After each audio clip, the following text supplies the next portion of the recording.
way through cutting this. I'm just going to try and get through it and show you guys.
Always make sure you can see. It's really important.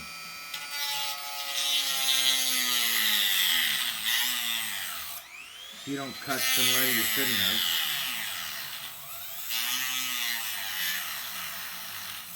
And the way I'm doing this, my goal was to have little or none of that silver line left.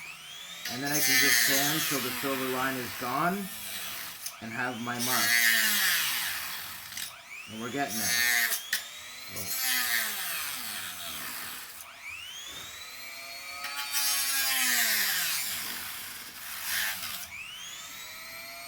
Now, we're getting almost done here.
Alright, well, there goes the bit. However, I have gotten most of the way through on one side and all the way through on the other.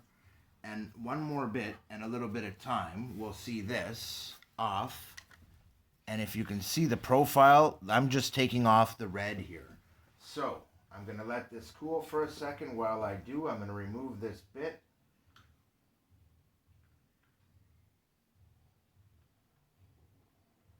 Head, you just unscrew it, and now what you'll see with some of these is that, like this one did, this Mastercraft version of a Dremel, it's just a rotary hand tool, comes with, I don't know if you can see these little teeny tiny washers.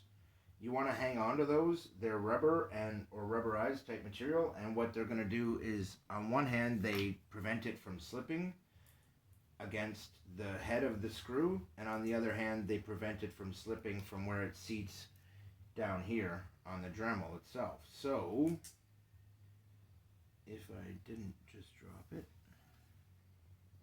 that would have been much easier. And now my clean pants are a mess. That is one click lesson when working with a Dremel, ladies and gentlemen. You want to be real careful about that. So I'm just going to take a quick look around for this guy. If I can't find it, I'm not going to panic. It's okay. But I found it. And I will put it back on. And so what it should look like is a little sandwich, if you can see this, between here, here, and your little rubber mountings. And now you just hold this in place over top of the bit, and now, believe it or not, you can just screw it. Now, this is a new Dremel, and it's pretty warm right now, so I'm going to take this opportunity to blow it off, stop, let it cool, and I wanted to show you guys how this works. Now,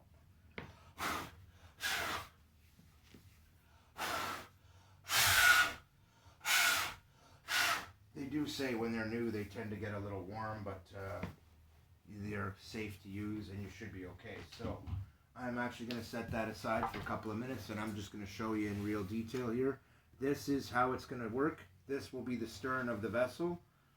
The rudder, which is cut already, and here will sit in behind that, and if you can see, they're about the same height. And the rudder will actually sit this way. No, it's the other way around. I had it correct. It will sit this way, and as you can see, it's quite flat along the bottom. It has a nice profile to match the bottom line of this, which will actually be upside down. So you're viewing it upside down. This will actually be the bottom of the rudder, and this will be the bottom and deepest part of the keel. That being said, I'm going to go back to this and see if I can zip the rest of this off real quick without having to cut off on you guys.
point, we're looking pretty good here.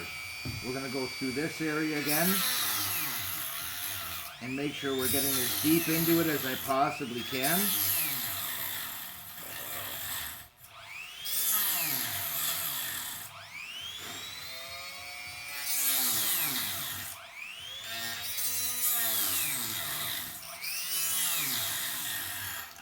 Ah, geez. Well, I did put out half a dozen bits for this because I knew that this was a potential problem, and it's getting to the point where I'm going to just be able to break this off. The tail end of this is already ready to go, and now I just have to get the middle to go. So I'm going to need one more of these from the look of it. And it's been my experience with something like this, once they start to heat up, they are much more brittle and much more likely to break.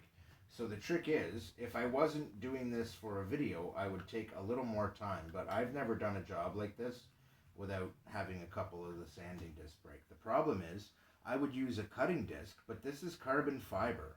And on carbon fiber, you do not want to use a cutting disc, guys. You want to use a sanding disc because it'll get right into the carbon fiber and sand it. And the edge it leaves you, as you guys could see in this video, the edge it leaves you is actually very, very nice and very, very clean and very, very smooth all at the same time. And that is what you want. And so I highly recommend, if you're going to cut into carbon fiber and do what I'm recommending here for your keel, this is a good flat bottom skiff keel design. What I've done here is give you guys an RC sailboat that's really easy to build. But it takes this. Getting dirty. So let's get dirty and get it done.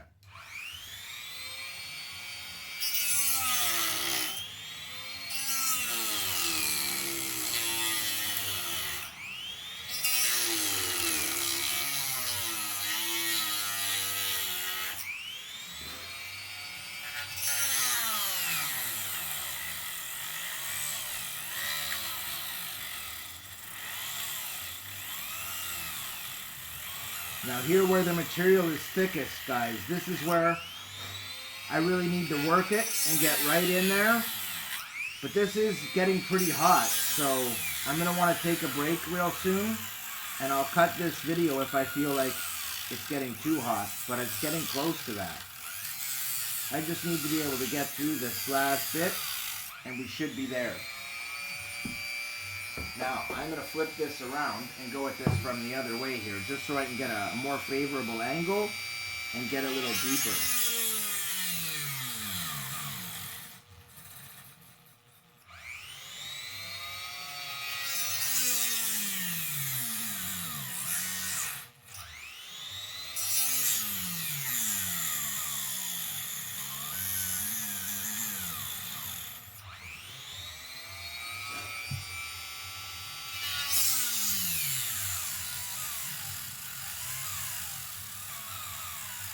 And I mean, you can clearly hear it and feel it starting to bog down if you push too fast. So just back up a bit. Let it catch up, and if you need to, you just pull it up a bit, like that.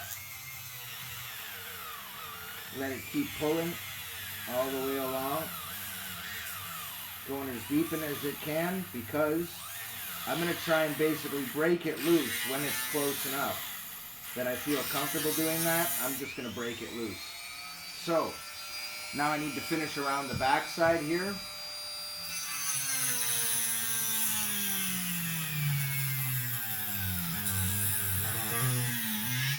And again, this just goes to getting as deeply through it as I possibly can.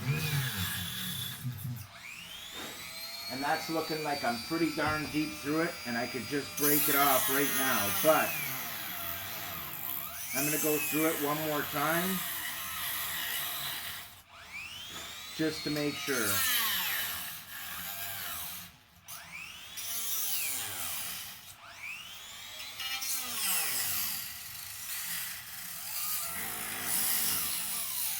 And this is feeling like pretty little bit of resistance.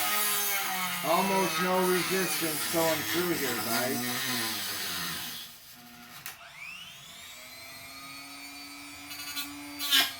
Oh. Alright. Well, that did break, but that bit, which I kind of expected, like generally when you do a job like this, you expect it to be like that.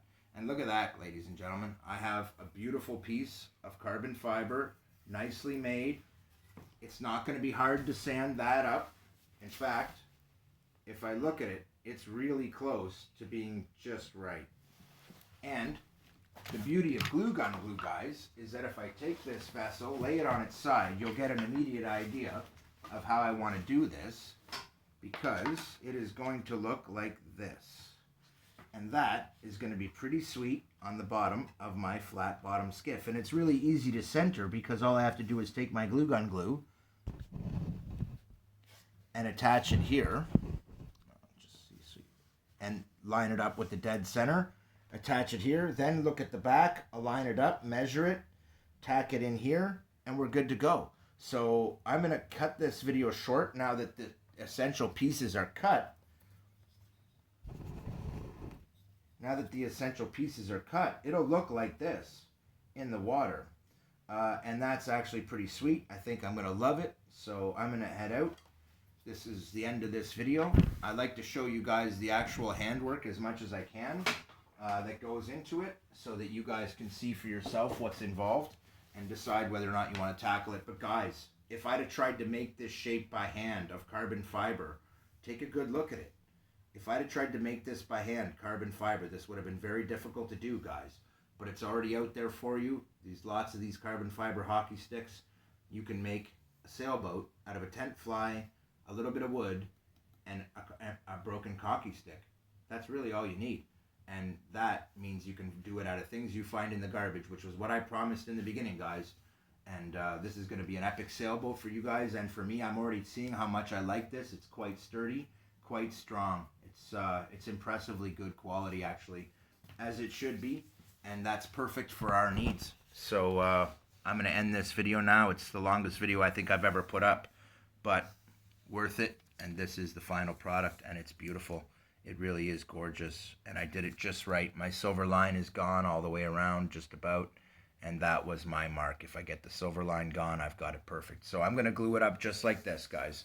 I'm not even going to bother to sand it just because I know that the glue gun will fill in, and it weights it as well. So this really helps, and this will give us amazing performance, guys. I can't wait to see it in action. In the next video, you'll see it and the rudder on the boat. Keith out.